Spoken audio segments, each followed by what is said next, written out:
Hi, this is Brendan Davis from Bedrock Games and the Bedrock Blog, and I'm here with Joel and Adam. And today we're talking about The Enchanting Shadow, a 1960 horror movie starring Betty Lo T and directed by Li Han Chang. I apologize if I mispronounced any of these names. And this is a movie based on a Pu Song Ling story where a scholar goes to take shelter in a temple. He meets a mysterious swordsman who's a little bit eccentric and encounters a beautiful ghost, and we'll maybe dive more into the plot from there. But I think we shouldn't spoil anything this early on. I will say at the outset, this is the film that A Chinese Ghost Story was based on. So they're both based technically on the same source material, but A Chinese Ghost Story is clearly modeling itself after this film, and this is considered a very significant film in Hong Kong horror movie history. So, all right, that said, why don't we get into the discussion? I think this was both of your first time seeing it, so I'm curious what your reactions were to the movie. I can go first on this one, Adam. I just got done Still watching it, so I'm still mulling processing. over a little bit. Yeah, because I did like Yeah. it though. I would want to say that. And if you don't like it, I will disown you as a friend and be incredibly upset. I'll go cry right on podcast. I'll I, weep. I can live with that. I can Okay, live with that. But just so we all know the fortunately, I did stakes like before you it. give your opinion. But yeah, but yeah, I've read the story and seen Chinese Ghost Story, so I was kind of processing it in comparison to that. Yeah, I really like this movie as well. It's a lot less bombastic than Chinese Ghost Story. It's similar in tone to the original Pu Song Ling story, but yeah, I really enjoyed this. It doesn't have the as much of the action or effects as a Chinese Ghost Story, but it's got a really strong atmosphere to it, and yeah, I found it for as kind of low key as it is, it's still very engaging at the same time somehow. Yeah, this is a laid back movie, man. I wasn't ready Hmm. for it to be quite this chill, but Yeah. it sort of reminds me of the Bela Lugosi Dracula, where like when you watch it, you're like, oh, this is it. This is what set the world on fire. Okay, because it's not like there's any complaint with it or anything. It's just like, wow, it just seems so simple somehow. Um, Hmm. but you're right. Yeah, the atmosphere carries this one wonderfully. The music especially Yeah. is incredibly effective. Um, it's really weird to see all the like Shaw brothers like we're filming on a set stuff and like not have people doing constant sword fights over them. Yeah. Uh, Well, so it's like these are really nice sets. We could just talk on them. That's fine. We don't well, have to have sword on the fights. sets, one thing I did want to mention that I think is interesting about this movie, and I also want to talk about the Bela Lugosi Dracula because I had thoughts about that as well. But this is filmed in Shaw Brothers sets clearly, and this is 1960, so I'm assuming that a lot of these sets are different anyways than the sets I that thought were this more was common. a like a '50s movie, like a late '50s movie, isn't it? Well, it's either 1959 or 1960, depending on what. Oh, okay, okay. Yeah, but It's but Hong early Kong Movie '60s Database movie. has it at 1960, and I can't remember. I know that I was going through this when I was doing the review back in October, but I'm not fresh enough. I probably should have reread my own review of it to get the information, but I so. previously knew it, and that Yeah. counts, Well, darn that's it. kind of how this works. You bone up on something when you're reviewing it, and then like you just go on to the next thing, and then everything gets fought. That's why when you hear these guys talk about these movies on like these commentary tracks or stuff, they'll always get things. They'll clearly be mixing things up and getting. So you always Hmm. have to have your guard up when you're absorbing information on these things. But I'm sorry. What was the point that I was responding to? There? Oh, the sets. Yeah, So this is yeah. So, but the like thing that real was time. no, the thing that was interesting to me about this movie is, and there are a few movies like this that I've seen with Shaw Brothers, and they usually have particular directors behind them. But even though they're using the sets, they're filmed at like a lot of the shots were like these low tracking shots through the building, and there's lots of similar shots to that, and lots of like unusual angles. And I felt like it didn't look like, oh, this is the same old. I didn't even get a full sense of what the set looked like. Whereas usually Hmm. there's this like big exterior shot of the set, and you like know exactly how everything. I mean, there were a few exterior shots like the outside of the temple and stuff, but you just didn't get that. Ah, this is what the whole inn looks like. Feel every single Yeah. shot. And one thing that I think is notable about this is one of the assistant directors is King Hu, and so you can. And again, I don't know how as an assistant director there were two of them. It was him and Kao Lee. I don't know how much influence he had over the end product. But I did notice that Yeah, a lot of his palette in this, a lot of the palette in this movie is very much King Hu palette. So either yeah. it's a product of him being an assistant director, or he absorbed that from working with this director. But I thought that was interesting. And Yeah, I think I was going to bring up King Hu too, and that like there are a lot of things in this that kind of reminded me of a touch of Zen. I mean, just That's I a good mean, comparison. Yeah. yeah, I mean, you've got the ruined temple aspect, you've got the kind of painting and calligraphy going on, which with time spent on actually watching people yep. doing them, and yeah, so I didn't realize King Hu was involved in this, but I'm like, oh, okay, that The doesn't pieces are surprise all me at all. getting into the puzzle Yeah, now. yeah. And also just to tie it back to Dracula, one of my, and I probably have to look at my note actually to see what it was I was even thinking here.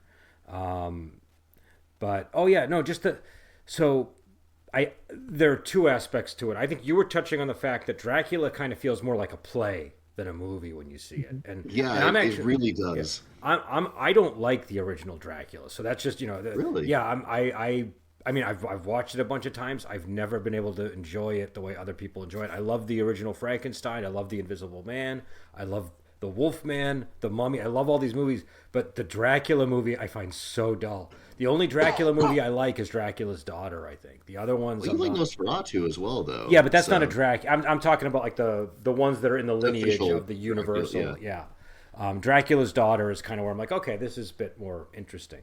No, Nosferatu is great, and in fact, I would the ending of this movie I think has some Nosferatu notes to it, but what I was going to get at Yeah, is it really does. Oh my God, that's actually a great comparison. Damn, you so guys are on fire today. well, so there's the play thing, which I think we should talk about in a moment, but there's also the atmosphere thing, because something that I Yeah, noticed about the interior of the temple was how vast it looked. And it had this, and Hmm. when you watch these Universal movies, they're Gothic films, and one element of the Gothic is the awe inspiring quality of nature and of the structures and all these things. And so I think that they were doing that in this movie where they were creating kind of a Gothic mood. Do you know what I mean? I think that's why you keep going to that pagoda and with the weird that colored pagoda sky. looms over this Yeah. movie in a very like Hmm. literal sense, but yeah, because I think about this movie and that's the image that's burned into my mind is that giant black pagoda and the dark Yeah. skyline and the rain. It's like, yep, that's pretty gothic. And even the interior shots, you get it's like the temple is just kind of like towering over them from the inside. So Hmm. I thought that was pretty interesting, and so I think it definitely has kind of a universal horror movie vibe to it, even though it's a color Yeah. film.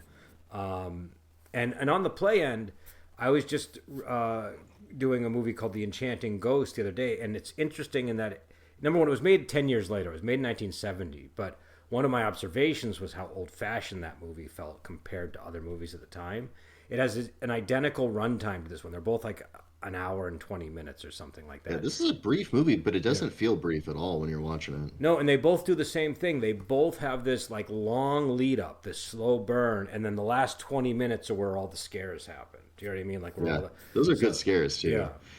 So I oh, go ahead. really liked that pacing, by the way. I can't praise that pacing enough for setting the mood.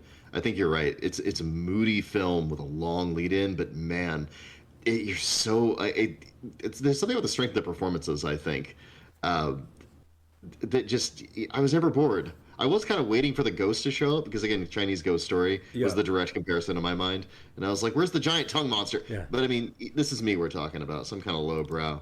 But yeah, the pacing is incredible, and I love that long lead in. I think that's part of the reason it just feels so long is because it takes a while for it to really get to that like the spooky bits. Well, and the giant tongue monster in this one would basically be the granny character. She's the closest that we. They're both Yeah, but they're both Granny based on character's the tree great. demon from the story. I think in the story it was tree demon. Now I have to.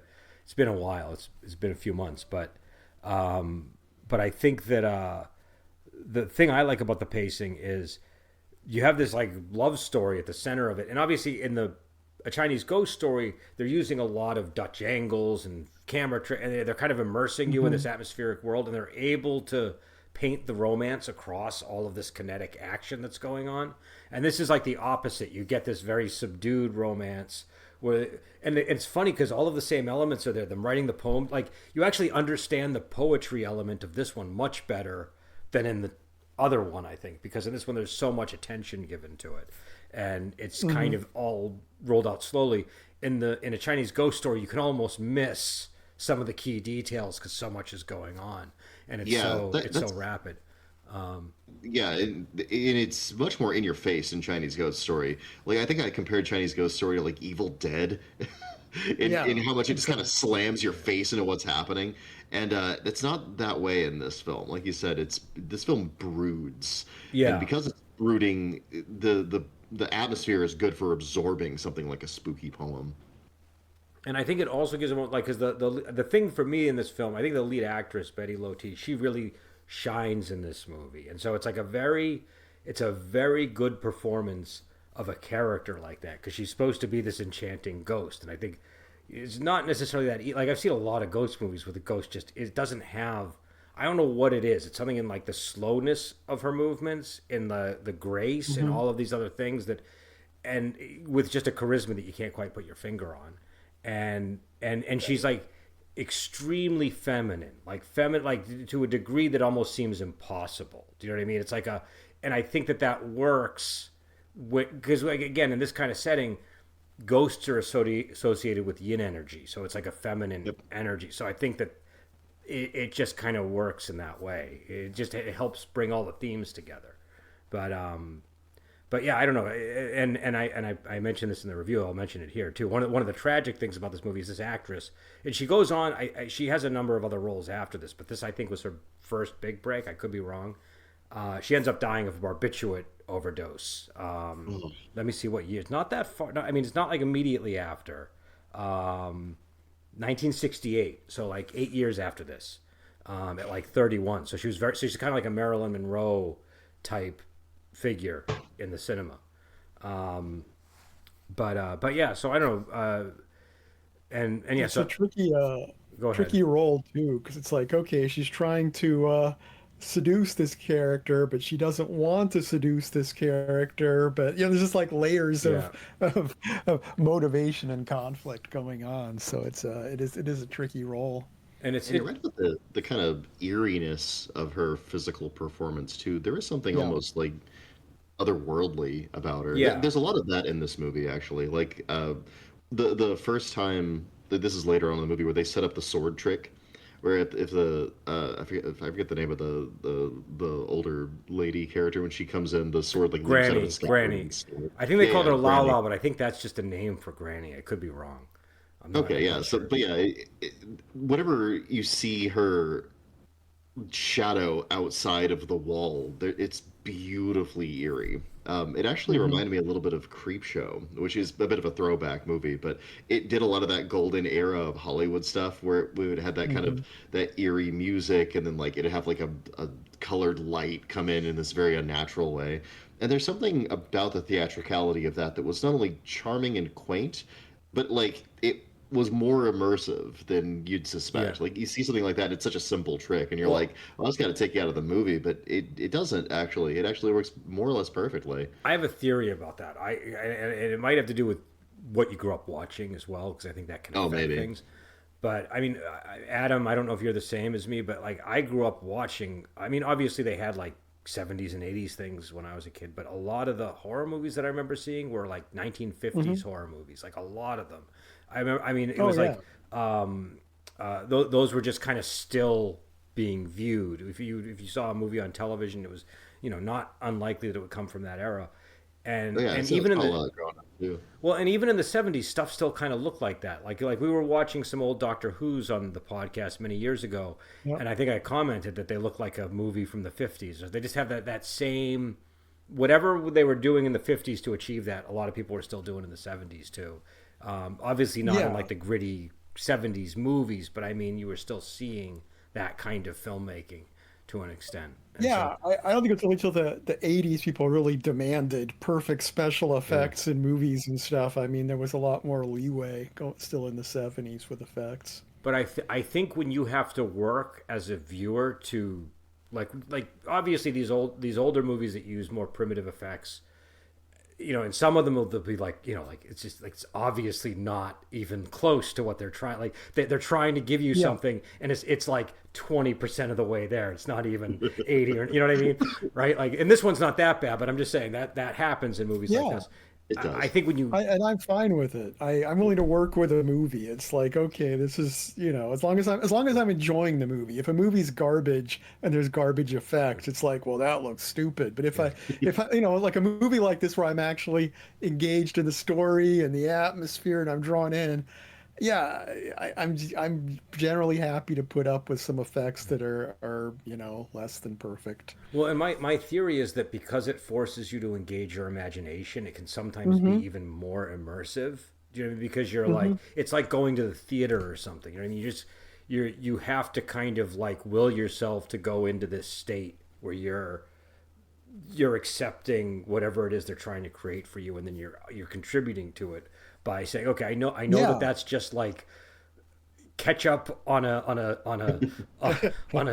fake knife, but I'm going to pretend that Yeah. that is like looks like a steely blade, and Yeah, well, I mean, one element too is practical effects are physical things, which yeah, I think in old movies does. Because I mean, CGI, it's like, yeah, I mean, there's a lot of fantastic CGI, but ketchup on a blade will always look better than CGI blood on a blade. yeah, It's Actually, and because what was it's a an thing. Italian movie that we all watched together? Suspiria does that a lot, where like Yeah. you'll look at the effects and they almost like garish with how vibrant they are, but it works perfectly in that film. Like it doesn't yeah, in any way Hmm. diminish it. And I think part of it is Hmm. just that there's a kind of collaboration between you and the filmmakers that you're all trying to see this world that doesn't exist together. yeah. Hmm. And since you're all attempting it together, I don't know. I'm more forgiving of it because they're Well, trying and I'm trying. sometimes there's something more interesting about stuff that's not realistic because it's art. It's not, it doesn't have to, like, a lot of times you go, like, now when we go to the movies, I think we expect things to look really realistic. Sometimes being on it, like, again, like one of the hardest sells for all these old Shaw Brothers, like I encounter this all the time when I try to get people to watch Shaw Brothers movies, is the sets. They'll be like, it looks like a good movie, but the sets, it's all done on sets. I can't do set. And I think once you get over that, it really opens up a whole movie experience that you wouldn't otherwise have. And again, I think me and Adam being a bit older, we grew up with movies. I mean, Wizard of Well, Oz and was something that they always played on TV Also, all the time. So there's a magic to even in the cinema. 60s, yeah, even the 60s, like it seemed like most movies were made on yeah. sets. And into the 70s, plenty of movies too. So I mean, it was still a normal thing in my lifetime. So Yeah, I don't know. I'm sorry, what were you gonna say, Never Joel? bothered by set. Well, like, because I've recently turned my living room into like what is effectively a home theater. Like you guys saw Hmm. my setup here, and when I turned all the lights out and it was dark and my little projector came on, this movie Yeah, completely lit up my entire Mm. wall, and it was like being in a theater. And there's something about that that brings you into a world where unreality just doesn't have the same rules anymore. It's almost like being in a dream. There's something Yeah. very yeah, almost yeah. profound Well, about the whole thing. So in that context, I don't see a set as any more fake than the fact that I'm not looking at a real person doing something. Like I, I know it's like going through a piece of film, right? It's Well, all well, fake. it's more here, intimate too. It's because when they film outdoors, I feel like it's like everything escapes into the open air. Do you know what I mean? Like the words, it's Yeah. like everything evaporates in the open air. When it's on a set, it's all like the hushed tones really carry in a way that they don't when it's done outside. And so, yeah. Yeah, On and that note, where else but a movie could you have the inside outside? It's beautiful. I'm sorry, Adam, what were you going yeah. to On say? that note, it's I mean, as far as you talking about like, just specifically with Shaw Brothers movies, outside versus inside, I find the choreography tends to be better in movies when they're shot on sets, like because they have the environment under Yeah, control, and whereas outside scenes tend, like you say, they tend to be sloppier somehow. yeah, And another element of it too that I find funny when people today complain about sets. It's like sets are real. The people are there and they're Yeah. interacting. It's like now everything, it's like you can tell the people are on like a 5 foot by Yeah. 5 foot stage with a Yeah. green screen behind them and nothing Yeah. around them is there. And they don't, so it's like I will take sets over Yeah. movies where the Oh, background is all CGI every single time. Yeah, also, same 100%. when you have sets and costumes like this, people had like they had to do all of that, right? Like, and obviously they're reusing Hmm. sets, but just the fact that like they built all this stuff, just the Hmm. level of detail is still amazingly high. So I know I like things. I mean, I'm not saying that I only watch movies based on a set, but Yeah, I think same it's here. but I think it's one of the things that in this movie they use it to their advantage hugely, and it's Yeah. one like Universal movies would not look the same if they were done offset. Do you know what I mean? Like there's a charm that they No. have. There's that gothic quality only exists, well, not only but largely because of the sets that they're using, and so I think you know it can really add to a movie's atmosphere. And again, I know you wanted to talk about the movie, what kind of movie it is, Joel, and the atmosphere and all that stuff. I don't know if I we've think we covered. got it pretty good there. Okay. And you said the music too. I know you had some thoughts about the music. Especially because, all right, so nowadays I think that this stuff is underplayed, but for a while it was overplayed, where it's like they've got that. I know you guys would notice, like I, what would you call it? The spooky sound, Yeah. like the Yeah, woo, I the forget what Theremin, instrument that the is. theremin is Yeah. what that is it a is. Thank you. theremin? I Thank didn't you. know if it was a A saw or a theremin. theremin, and I'm like, damn it, I can't remember which one. I know I've heard Yeah. saw too, but yeah, it's the spooky theremin, and like it's so. For a while, that was the sound of a ghost thing is happening, and so Yeah. it was so Yeah. cliched.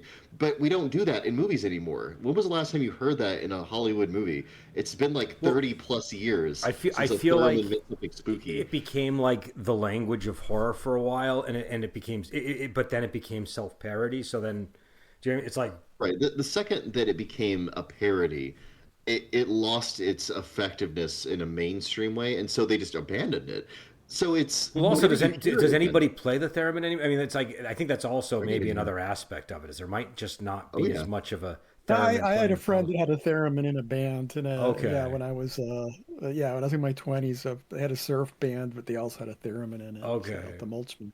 Are they Well, expensive? Are they didn't pricey Beach Boys have a instruments? theremin? I, Like, I don't know. They weren't rich, so they can't be that expensive. But I I don't know mean, how much a they. surf band is maybe one where I could see the theremin actually kind of fitting in too, to well, like the the Beach or Oh the yeah, Boys yeah. had a theremin. Did they? Okay. Yeah, don't Uh, you remember? Good Vibrations had a theremin very famously in it. okay, I don't remember. I mean, I remember the song. I just don't remember the theremin in it. It's the part where it goes, ooh. Well, don't we don't want to get copyright strikes on That's yeah, this. a You know. yeah, yeah. copyright Yeah. Don't hum too accurately Yeah. there, Joel. uh, but the That's a really good song too, for the record. But no, I mean It is. there's nothing wrong with the song. I just don't want to get a copyright strike.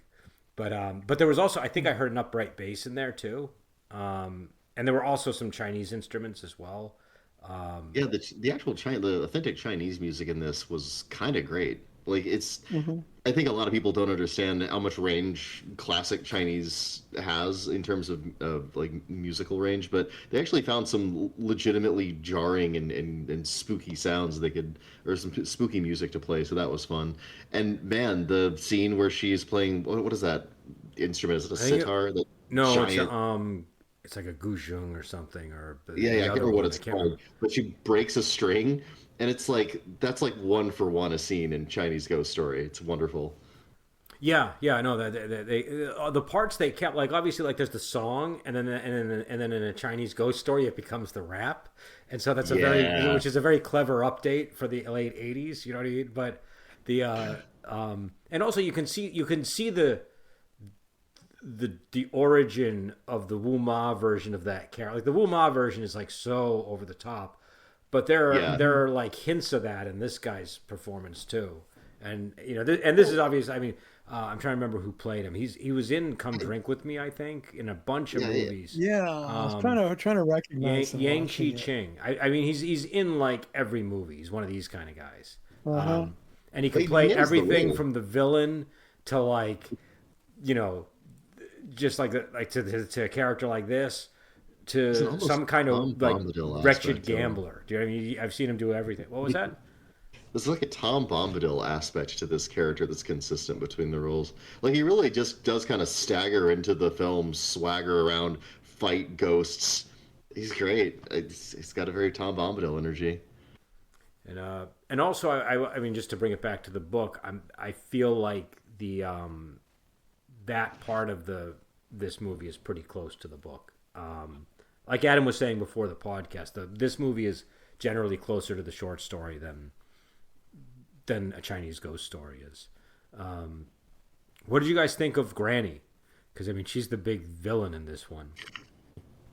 I found myself sympathizing with her a lot more when she wasn't a giant tongue monster. I think that, like, I feel like I see her perspective a lot more.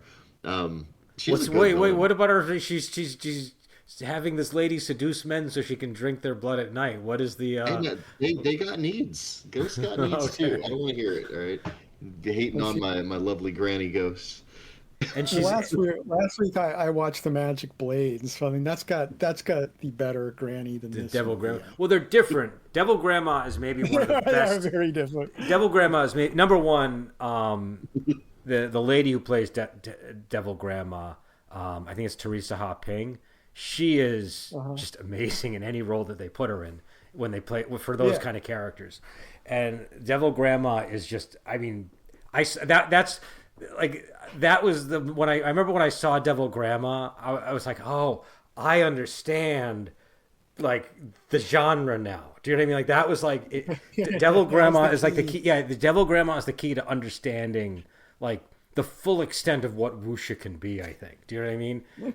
Yeah. Because you couldn't do that in like an American action movie. You just couldn't have a character like that. It's like, oh, she's like it's hard to explain because it's not about the characters having all these multiple layers or whatever. It's about the depth of that one layer is so it's such a full commitment to she's devilish and she's a cannibal and she's wicked and she doesn't care, she doesn't give a crap. It's just all those things. So she's great. I think the Granny in this one, she's different. I think she's more uncanny. Yeah. Yeah. And so, there's something about her face. Like they cast people very well in this movie in terms of we need to convey a certain feel from the person's just their look alone. And this Granny just made me very uneasy. Like I was just like, I don't know, she's like a little bit big or something. Like she's capable of harming this guy is what I kept thinking. Do you know what I mean? There's Like a skeletal appearance to this woman. Like she has a severity Yeah. to it. Like her it's because it's her face, but it's also like her posture, and she has this way of looking down at everyone. I don't know if she's particularly tall, but she still manages to look down her nose at everyone in the entire cast. It's incredible. And then the way she wears the monster makeup, which is pretty it's of its time, Yeah. But again, Yeah. the way she wears it, they always do this thing where she's kind of surprised to be caught in her natural skin. I don't know. I love the way she always does. She's always like turning around at the camera suddenly, and it gets you. Even though like it's pretty goofy. If you still framed the image of that makeup, it would be sort of goofy. But like it's actually, you know what it reminded me of? It reminded me of Phantom of the Opera, the classic. I was Phantom of just the gonna Opera say where- there's a Lon Chaney yeah, characteristic there because something about what it is, the lighting, the way, like because I agree, if you just showed somebody a still of this, they'd be like, well, why is that scary? But That's dumb. it's the context of how they present it, it's the posture, it's everything that, and it's also like even though the makeup's not perfect, it's got all of the angularity, like all of like all of the shapes that you kind of associate with that Phantom of the Opera unmasking scene. It has that kind of an effect. So I get what you're saying. That was the effect of that, and I love anytime she fights. I love it. She's so creepy and monstrous, and it's really like for the primitive special effects, they kind of nail it. I especially like her last battle. That was a really good one because it really felt like she had everybody on the ropes until the very end.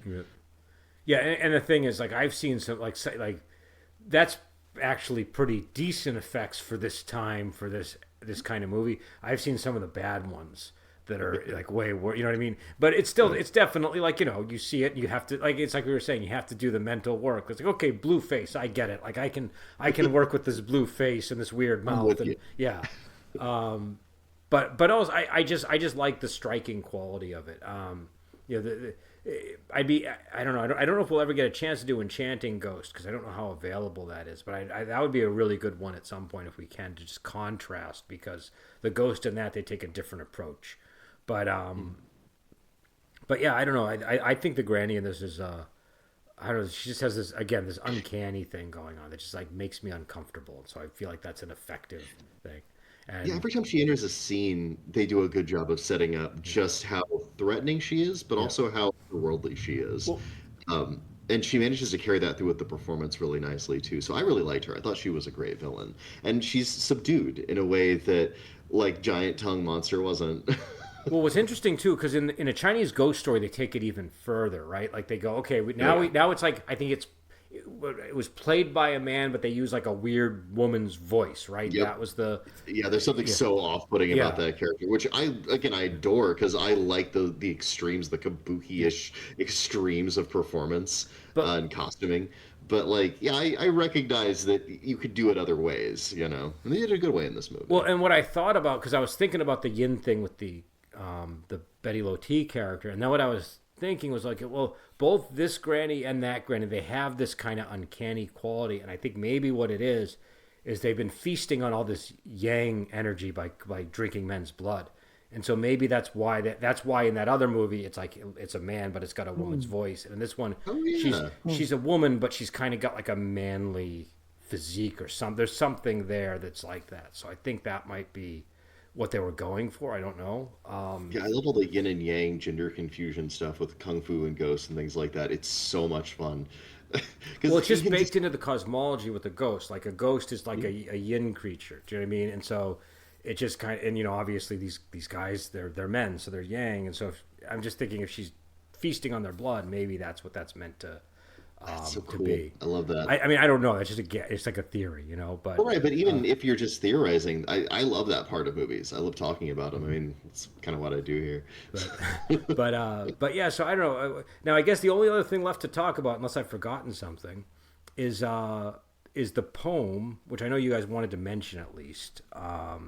Did we have any thoughts on that? Because that does appear in the Chinese ghost story as well. It's kind of an important part of the movie where in this one Really a he full guy, it's but how the I'm romance interested to hear built. people's thoughts on it because I do like poetry. I don't usually get it. I'm a bit of a meathead when it comes to Yeah, poems. I'm not So. very good at poetry either, so I'm not the person to like, take a crack. I mean, the one thing I can say, so the poem, so basically he goes and he corrects a poem for her that she's working on. And that's sort of I think that's the thing that kind of sparks the romantic interest because the one thing we know about her in the movie is that she used to paint and she was and she probably, I would assume, did poetry and stuff like that. And so once she sees that, she asks him to write a poem on her painting, and he writes this poem, and I hope I wrote down the right poem when I did this, but I think the Yeah, I poem on think it it was the is same in our yeah. versions too, So wasn't it, Adam? it was the large pond is filled with lotus leaves. The jade hairpin secretly pities my passing youth. The mandarin ducks seek shelter in the rain. I envy the mandarin ducks, but not the fairies. I think the fairies they're talking about immortals because I know in a lot of translations of Chinese wuxia series and shansha series that I've seen, they'll They call them often fairies. they'll call them fairies. They'll call them fairy immortals, or somebody might have like a fairy princess name or something like that. But it's obvious they're not fairies the way that you think of them from like Yeah. English legend or something. So it's just a translation issue, I think. So I think that I'm assuming that that's what they're talking about. I could be wrong. And the only other thing I know is that mandarin ducks generally represent lovers. So so I think it's some kind of obviously uh, the passage of time, youth is fading, and envious of the love that the Mandarin ducks have. I and she's saying she because she's like an immortal ghost, so I think she's envious of temporal love, not you know this longevity that she has. But I don't know that again. I'm not Yeah, I a think that's a poetry pretty good person. yeah, I struggle a lot with Chinese poetry too because you're right. There's the gulf of the cultural Yeah, misunderstandings. Like you're right, fairies and immortals are very different things in the Western yeah, culture, and they're and immediately recognizable as different things, right? I also I don't know enough about Chinese poetry. Like as I can tell that there's like a structure to it that I don't understand when I hear it, Yeah, and so it's and like I don't necessarily know what connections I'm supposed to be making based on that structure. So I just generally leave that to other people to uh, to I comment wish on. Jeremy were here. Jeremy would be able to Yeah, comment he'd on be this able to tell us a lot more, I think. because he'd be able to break down like the because part of the problem here is that poetry itself is like a celebration of the artifactual nature of language, right? Which means there's a history to it, but there's also a beauty in the structure itself of the way the words are made. And like there's a lot of things that get lost when you translate Yeah, it yeah, between languages, especially yeah, languages that have as big of a gulf as Chinese and English. Like those are massively different types of language with very different and very rich histories, but they don't always get along whenever you try to yeah, directly translate here. yeah. I think you're right. I think we're getting the broader themes of there's beauty in the temporary, there's beauty in youth, and it's important to protect it, you know? Well, I really I think the last line is meant because I'm reasonably familiar with like Japanese poetry. Chinese poetry is still very mysterious to me, but Japanese poetry has what they call a cutting word, uh, and those are meant to be like really abrupt verbiage that okay, that immediately shock you into recontextualizing what I you've get read and you. deliver like kind of a hidden meaning to you.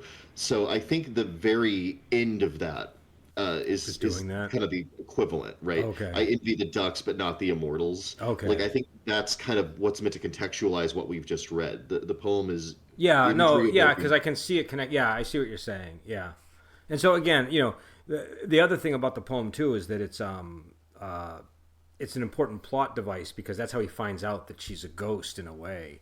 Yes, because of Because the painting he finds. yeah, Which, by the way, I love the old man in that scene. oh, that was I kept great.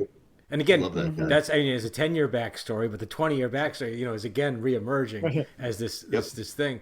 I mean, it's obviously something that a lot of movies have stuff like that, but I feel like they really make good use of it in these films where there's something that happened in the past that is important, and the discovery of that information is always so intriguing. And again, just in terms of gaming and stuff, it's something I've always felt that you can really make good use of if you're using these kind of things as inspiration for games. But it's always one of my favorite parts of these kind of movies, Yeah, where same. they Yeah, I like the discovery of the poem on the painting too. He yeah asked him, but what about the what poem? yeah exactly That was a great stinger to yeah that little scene. I had already set up a nice eerie. She was a ghost thing, but yeah that really caps. He was a ghost. yeah and so and also there's also a scene that I like where she's trying to seduce him and she's just like using like all of these obvious ploys to like a Yeah. thing Mhm. catches on fire, all these things. And what's interesting too is how the Uh, thing that protects him from death is my all of his clothes are on fire. Let me take them off. yeah and the thing that protects him is his virtue. Like he's like Yeah. there's two scholars in this movie, and they're all supposed to be these scholars who studied the Confucian ethics. And so the one other scholar who we know isn't so great because he basically says, oh, I'm doing all this just for the ladies at the end of the road. Like I want the money and the Uh-huh. women. Why else would I study for 10 years if it wasn't for that? And you can tell that this guy is studying because he just wants to be a good person. He's just trying to Yep. cultivate, his humanity. And so I think the movie does a good job of kind of working with that in terms of like, okay, that's why this guy's surviving and the other guy he just instantly succumbs to the seduction. And Immediately, Yeah. yeah. Again, it's part of the sort of subtle comedy of the film too, which again cranked up to 11 in Chinese Ghost yeah. Story, but still present here. It's still incredibly Yeah, entertaining. yeah, but I would say, I mean, again, I think some of that theme is visible in different ways in that, but in that one, it's just that contrast between the two characters there is like a parallel in a Chinese ghost story, but I don't think the contrast of the virtue and lack of virtue is quite as obvious because the other guy I think was a swordsman, not a scholar, if I remember. Yeah, it's I been a could be little bit since wrong. I saw the film, but like again, it's not it's not as serious of a movie. Yeah, It's a little more driven by action, a little less by the sort of thoughtfulness where you're comparing like inherent virtue. Well, I So think a Chinese ghost story is interesting because I think it's obviously one of these like '80s kung fu, multi-genre crazy films that just is like you go there and you just get like a night of all. But it also really has these moments in it that are beautiful and atmospheric, and so I feel like I do think it's a serious movie. It's just operating in a uh, it's operating in the way that say like American Werewolf in London is operating, and that it's yeah, it's hitting so many more notes and really going for all these other things, and so there's thought behind it, like when in this movie they talk about, oh, like, the Manchus have taken over and all, these massacres that happened. The hold on, what was a massacre that they mentioned? The Yangzhou massacre and all these things to sort of set the stage for the state of affairs in the human world. And yeah. in a Chinese ghost story, the way that you see that is it's just pure chaos around him. He goes to take shelter Yeah. in the rain, and this heroic swordsman shows up after chopping off some people's heads, and then gives him like a bloody bun to eat, and then when he Buddy. goes He to the just freaks town, out. Yeah. it's just like, there are these guards that are just attacking everybody. And so I think that, they convey everything in a much different way, but I think a lot of the same ideas are there. But I think the two scholar thing in this one was just really very clear and very well balanced in the way it was handled. Um, in fact, the guy who cuts off the dude's head, that's the guy who gets killed the way I think the way Yeah, I this, think you're right. you know, um, I've got it. I've got to get a DVD of that or something. I think There's a the trilogy they have a Blu-ray, a new oh, Blu-ray. really. Yeah, I've been meaning to pick it Ooh. up myself. Hmm. Yeah, I have a really nice Blu-ray collection. the trilogy itself. I mean, the whole trilogy is good. I really like the whole series.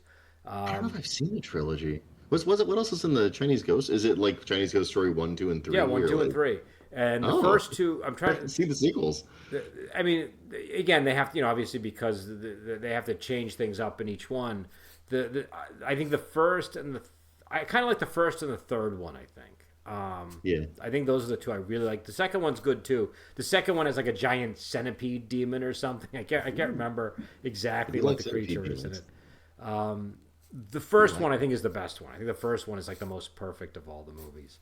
But It's one of my favorite films. I'm so in your debt for introducing me to Chinese Ghost Story. I love it. I like sincerely adore that movie. there's a couple of other movies that Joey Wong was, because people tried to kind of milk using her as like a ghostly object of love or whatever, and so there's a couple of other movies that where she's just a ghost character like that, but they're not quite as good, I don't think. Um, so yeah, so I don't know. Is there anything else we want to tackle before we head out on this one? I think I'm good. All right, so I think with that, I think we will head out, and until next time, we will talk to you later.